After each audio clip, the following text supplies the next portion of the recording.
Now we'll show you how we can generate our API with PythonREST. For this, we need to have a running database that we will access. In my case, I have my local database running on Docker.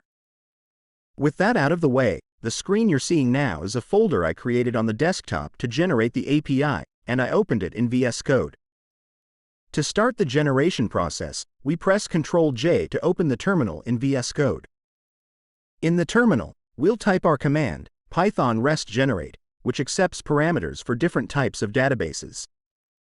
In our case, we're running a MySQL database, so the parameter is --mysql-connection-string.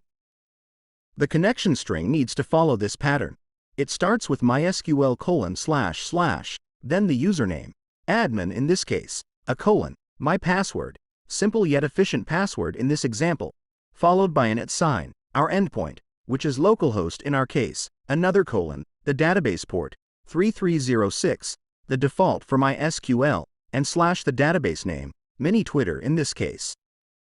Command ready, just hit enter.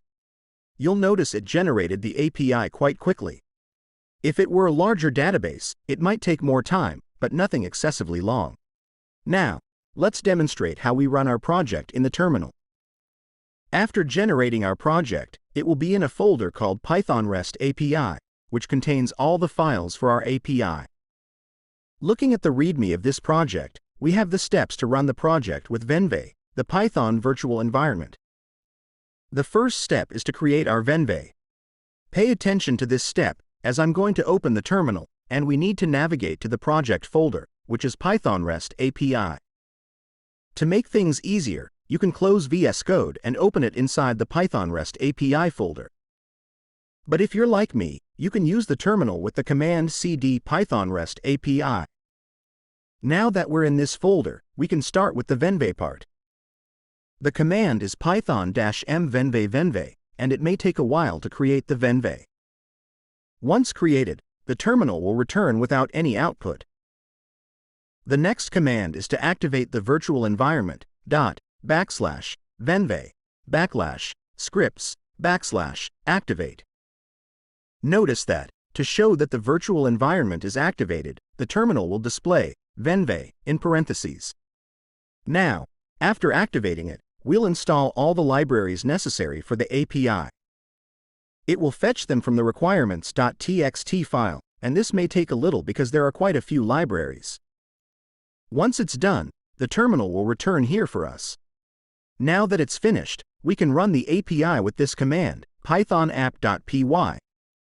Press enter, and we're running our project in our local environment. Then, we access this link on localhost. If you go to your browser and enter just the base URL of the API, you will see this screen. That's because there's no mapped route in the application for the base URL. The routes mapped in the API include the /swagger, which is the page with the SQL roots of the application, and also a route for each table. For instance, if you go to /user, you'll get the swagger for the user table. Similarly, if you go to /user_likes_post, you'll get the swagger for the user_likes_post table, and so on. Let's demonstrate an example with swagger. Here, you can see the SQL root contexts and perform direct SQL queries. Use select in the get root, insert in the post root, and so on.